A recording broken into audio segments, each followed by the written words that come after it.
Luzon, Visayas, Mindanao, Masbate, Ticao, Burias. Nandito tayo ngayon sa Barangay Villa Alvarez, Balod, Masbate, kung saan ay pinuntahan natin itong natagpo ang labi ni Mike Magallanes sa Barangay Mapitugo dito sa Balod, Masbate. So ito yung bahay ni Mike Magallanes, no? Kung nakikita natin sa loob, ayan ay binalot siya ng karton at napuno ng masking tape ang kanyang labi dahil nga po ay nangangamoy na ito. Noong December 26 ng hapon, tumulong pa itong si Mike Magallanes na mag-asikaso sa pagluluto doon sa kapitbahay nilang namatayan na isa ring barangay captain. Ngunit ayon sa nanay ni Mike Magallanes, amo po an po to?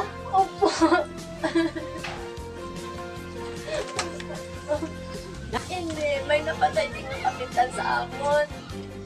Yan, nagbinig man lang inisya. Banda alas 2, nagbakals kasing snowbell. Pagbalik, nasugat ako dahil sa ni kapitan nga napatay.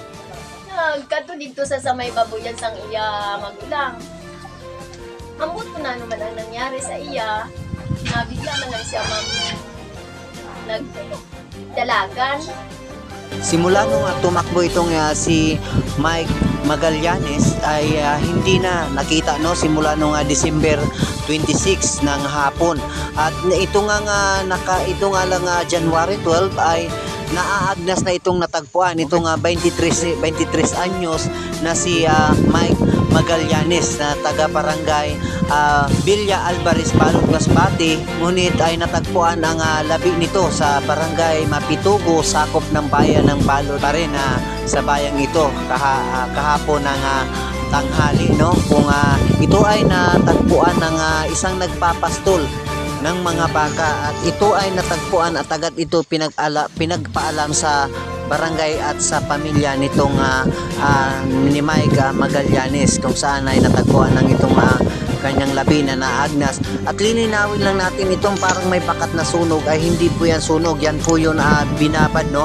Namatay yung mga damo dahil nga siguro yung kanyang katawan ay dyan mismo nanatili at hinihinala din ng mga pulis ay pinagkakainan ng mga hayop at mga aso itong labi ng. At tinanong din natin si Police Staff Sergeant Howard Israñula kung may foul play ito at ito makakausap natin. Yung tingin ko lang, namatay siya sa tagong at gutom siguro kasi basta makita siya ng mga tao, tumatakbo siya. Tumatakbo man, tapos walang tain. Noong December 27 PM pa siya na tumakbo sa lamay ni Kapitan. Namatay na Kapitan. So sir, sa sa assessment nyo, yun ang dahilan.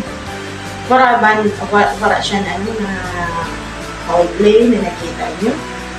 Sabagay mo, wala man, hindi kita pa man ang doktora, pero hindi niya pala. Pero pati wala ang kay...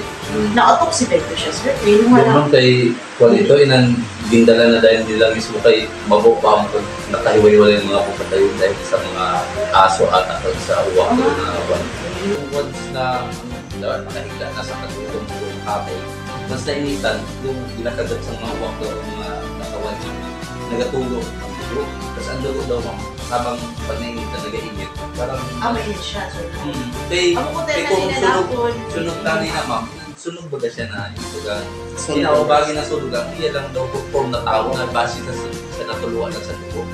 At nilinaw din ni Police Staff Sergeant Howard Israñula na ayaw na rin ipa-autopsy ng pamilya itong si Mike Magallanes dahil alam naman nilang wala daw itong kaaway at wala din naman itong mga kagalit sa mga karatig bayan dito sa Barangay Villa Alvarez, Balod, Masbate.